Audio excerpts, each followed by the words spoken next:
आचार्य देव कहते हैं कि सूक्ष्मम जिनोदितम तत्वम हेतुर्नेव हन्यते आज्ञा सिद्धम तो तदग्राह्यम नान्यतम बादनो जिना। आज बुद्धि की मंदता से, क्षोभसम के अभाव से यदि शास्त्रों को नहीं समझ पाते हैं तो हम जिनेंद्र भगवान के द्वारा कहे हुए जो तत्व हैं बड़े सूक्ष्म हैं, सिद्धांत बड़े सूक्ष्म हैं।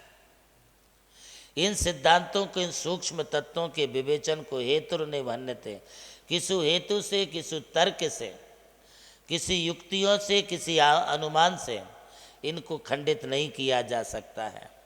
इन्हें तो आज्ञा सिद्धम तो तदग्राह्यम, इन्हें भगवान जिनेंद्र देव ने कहा है ऐसी आज्ञा मान करके ग्रहण करो, इसका श्रद्धान करो, क्योंकि नान्यथा वादिनो जिना। जिनेंद्र भगवान अन्यथावादी नहीं है। जिनेंद्र भगवान के लिए कोई राग द्वेष नहीं है, क्योंकि वे बीत रागी हैं। आज जिनेंद्र भगवान में जो बीत रागता है, उनमें जो हितोपदेशी पना है, उनमें सर्वज्ञ पना है, ये तीन बात जिनमें होती है वही तत्वों के प्रतिपादक करने वाले सर्वज्ञ कहलाते हैं। इसलिए तत्वार सूत्र के मंगलाचरण में एक बात आई है, मोक्ष मार्गस्य नेतारम वेत्तारम कर्म भूवृताम ज्ञातारम विश्व तत्वानाम बंदे तद्गुण लब्धये। कैसे हैं हमारे सर्वज्ञ भगवान जो मोक्ष मार्गस्य नेतारम, वे मोक्ष मार्ग के नेता हैं, अर्थात उनमें हितेशी पना है, क्योंकि वे स्वयं रत्नत्रय के मार्ग पर हैं और दूसरों के लिए भी, असंख्य प्राणियों के लिए भी रत्नत्रय के मार्ग पर चलाने का उपदेश देते हैं। इस बात को भी ध्यान में रखें कि ये हितोपदेशी पना उनमें जो आया है, भेत्तारम कर्म भूव्रताम, ये कर्म रूपी पर्वतों का भेदन करने के कारण आया है। जिन्होंने चार घातिया कर्मों को नाश कर दिया है, अनंत चतुष्टय को प्राप्त कर लिया है, जिन्होंने वीतरागता को प्राप्त कर लिया है, वे कभी अन्यथावादी नहीं होंगे। अब वे समस्त 18 दोषों से रहित हो चुके हैं। जब भी 18 दोषों से रहित है, उन्हें राग द्वेष नहीं है, तो वे किसी के लिए अच्छा, किसी के लिए बुरा ऐसा क्यों कहेंगे। वे किसी के लिए और उपदेश, किसी दूसरे के लिए और उपदेश, ऐसा वहाँ पर नहीं है। ये आज हम लोग संदर्भ देख करके बात करते हैं, कौन श्रोता किस स्तर का है, उस स्तर को देख करके हम उन्हें उपदेश देते हैं। किंतु जिनेंद्र भगवान तो समोसरण में विराजमान समस्त भव्य जीवों के लिए, चाहे वो किसी भी त्रियंच गति का जीव हो या देव गति का हो या मनुष्य गति का हो, चाहे छोटा हो या बड़ा हो, गरीब हो या अमीर हो, सभी के लिए एक जैसा उपदेश देते हैं। उसमें से किसको कितना ग्रहण करना, ये उनके क्षोभसम पर, उनके बुद्धि पर निर्भर है। जिसकी जितनी पात्रता होती है वो उतना उपदेश ग्रहण करके अपने जीवन में आत्मसात करता है।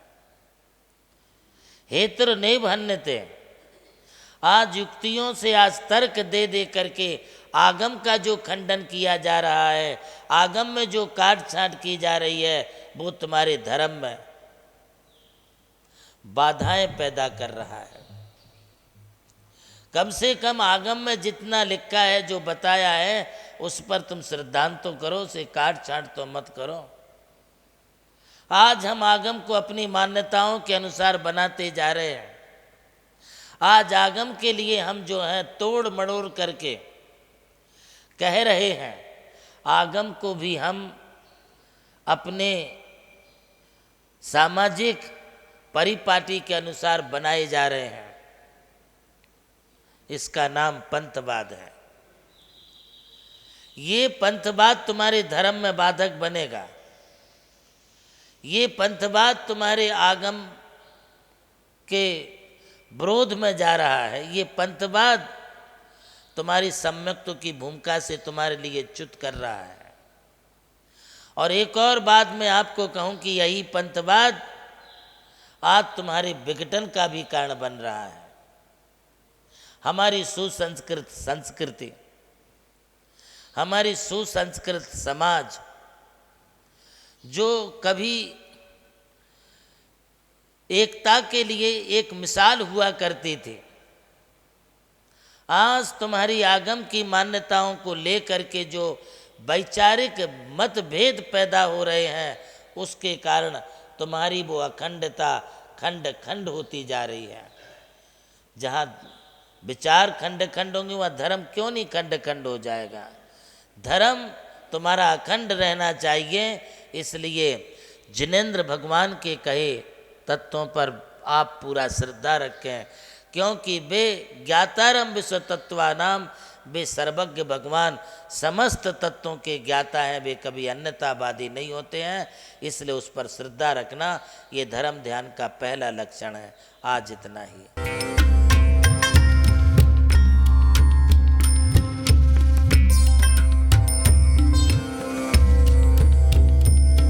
जैन धर्म केवल धर्म नहीं, जन जन का धम है। यही है इस धर्म की संस्कृति। सन 2010 चातुर्मास के दौरान मांगी तुंगी और गजपंथा की तीर्थ यात्रा के बाद एक रात्रि गजपंथा की पहाड़ियों पर विश्राम करते समय आचार्य श्री देवनंदी जी महाराज को एक दिव्य स्वप्न प्राप्त हुआ। स्वप्न में उन्होंने देखा कि एक ऐसा तीर्थ जिसकी कोई कल्पना भी नहीं कर सका था, एक ऐसा स्थान जहां पंच परमेष्ठियों की भव्य मूर्तियां हों, एक ऐसा समव शरण जो समर्पित हो जैन धर्म की शाश्वत परंपरा को। उस दिव्य संकेत को जीवन में उतारने के लिए आचार्य श्री कुंथलगिरी की ओर विहार पर निकल पड़े। वहां एक श्रद्धालु ने अपनी भूमि पूज्य गुरुदेव को समर्पित की और यहीं से आरंभ हुई मुंबई आगरा हाईवे NH3 स्थित नमोकार तीर्थ के निर्माण की महायात्रा। ये वही भूमि है जिसे राम टेकड़ी कहा जाता है, जहां भगवान रामचंद्र जी ने 12 लाख वर्ष पूर्व तपस्या की थी। आज यही भूमि बन रही है जैन संस्कृति का जीवंत प्रतीक नमोकार महातीर्थ। यहां बन रही है 51 फीट ऊंची अरिहंत परमेष्ठी की मूर्ति, चारों दिशाओं में 31-31 फुट ऊंची अन्य परमेष्ठियों की मूर्तियां।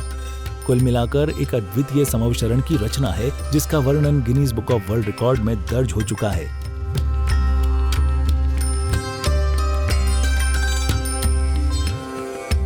इस भव्य मंदिर जी में स्थापित किए जा रहे हैं 24 तीर्थंकरों के 24 मंदिर, पंचमेरु, नंदीश्वर द्वीप, नवदेवता और 64 रिद्धि मंदिर, सप्तऋषि मंदिर और गोमटेश्वर बाहुबली, संमेद शिखर जी की झलक और क्षेत्रपाल मंदिर। यहाँ पर अब तक 250 से अधिक कमरे निर्मित हो चुके हैं, जिनमें 75 साधु साध्वियों के लिए एवं यात्री निवास आधुनिक सुविधाओं से युक्त है। AC रूम, भोजनशाला, कैंटीन और विशाल गुरु मंदिर। नमोकार तीर्थ का भूमि पूजन 8 फरवरी 2014 को संपन्न किया गया था और आज लगभग 10 लाख स्क्वायर फीट से अधिक निर्माण पूर्ण हो चुका है और अब यह दिव्य तीर्थ अपने चरम आयोजन की ओर अग्रसर है।